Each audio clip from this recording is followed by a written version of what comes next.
আসসালামু আলাইকুম। Ideal school কর্তৃক আয়োজিত অনলাইন ক্লাসে সপ্তম শ্রেণীর শিক্ষার্থীদেরকে জানাই শুভেচ্ছা ও অভিনন্দন।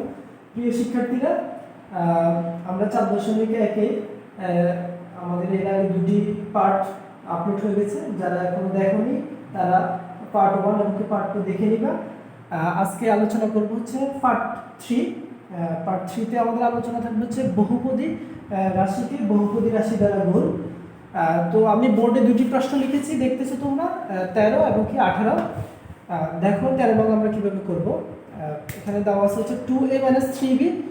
এটাকে আমরা গুণ করতে হবে হচ্ছে 3a + 2b দিয়ে, যেটাকে আমি গত ভিডিওতে বলেছিলাম বা গত পার্টে বলেছিলাম যে এটাকে বলা হচ্ছে গুণ্য, এটাকে গুণক বলা হয়। তো আমি যদি এখানে গুণকে বাম পাশ থেকে আমরা গুণ করব, গুণের বাম পাশ থেকে একটা একটা করে এইভাবে করে, যদি আরেকটা থাকতে এভাবে হতো, অসুবিধা নেই।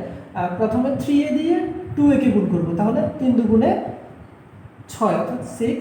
তারপর a কে a দিয়ে গুণ করলে আমরা এর আগে জেনেছি যে সূচক বিধি অনুযায়ী, তাহলে এখানে a স্কয়ার হবে। এরপর হচ্ছে 3a দিয়ে -3b কে গুণ করব, তাহলে এখানে কোনো চিহ্ন নাই, মানে হচ্ছে প্লাস চিহ্ন আছে, এখানে মাইনাস, প্লাস মাইনাসে মাইনাস।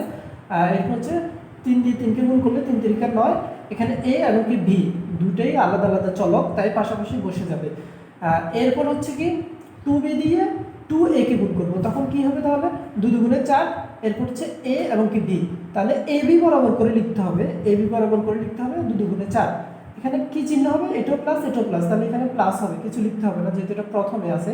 তারপর এটা প্লাস এটা মাইনাস, এখন 3b কে গুণ করব 2b দিয়ে, তাহলে প্লাস মাইনাসে মাইনাস হবে।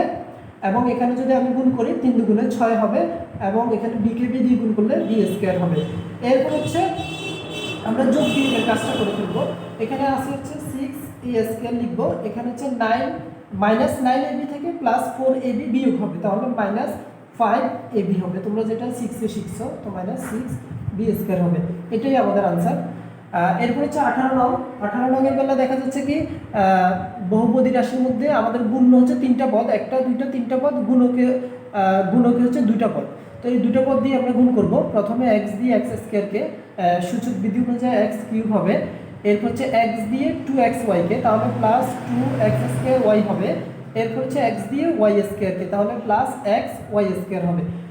এরপর হচ্ছে y দিয়ে প্রথমে x² কে, তখন কি হবে, x² হবে। এখানে x² বরাবর করে আমরা লিখব, x² বরাবর করে আমরা লিখব। এরপর হচ্ছে y দিয়ে 2xy কে, তো এখানে গুণ করলে হবে হচ্ছে 2xy²। তো এই xy² বরাবর করে লিখব, +2xy² বরাবর করে লিখবা। এরপর হচ্ছে y দিয়ে y² কে, তখন হবে হচ্ছে +y³ হবে। এরপর এইভাবে একটা করে দাগ টানবা, দাগ টানার পরে যোগ করবা, তো এখানে x³ বসে যাবে। এখানে 2x² দুইটা, এখানে x² একটা, তাহলে দুইটার একটা হচ্ছে 3টা, অর্থাৎ 3x² লিখবো। এরপর হচ্ছে এখানে একই কথা, এখানে হবে 3xy² হবে। এরপর এখানে +y³ হবে, এটাই হচ্ছে आंसर। প্রিয় শিক্ষার্থীরা, তোমরা যারা আমাদের ভিডিওগুলো ফলো করতেছো, অনুসরণ করতেছো বা দেখতেছো, তাদেরকে ধন্যবাদ। এবং কি এটার একটি ফলাফলও তোমরা পরীক্ষায় পাবে। আমরা এখানে অনেকগুলো সৃজনশীল আলোচনা করব, যেগুলো আমাদের পরীক্ষায় আসার সম্ভাবনা খুব বেশি। যারা দেখতেছে না ভিডিওগুলো, তারা এখান থেকে তারা এই সুযোগ সুবিধাটা পাবে না। তো প্রিয় শিক্ষার্থীরা, আশা করি 13 এবং 18 নং এই অঙ্কটি তোমরা বুঝতে পেরেছ। তোমাদের HW থাকবে হচ্ছে পরবর্তী ক্লাসে, তোমরা করবে হচ্ছে আমাকে এগুলো করে জমা দেবে হচ্ছে 13 থেকে 20 নং পর্যন্ত করে আগামীকালকের মধ্যে আমার পার্সোনাল ইমেল অ্যাকাউন্টে তোমরা পাঠাবে। ক্লাসটি দেখার জন্য ধন্যবাদ তোমাদেরকে।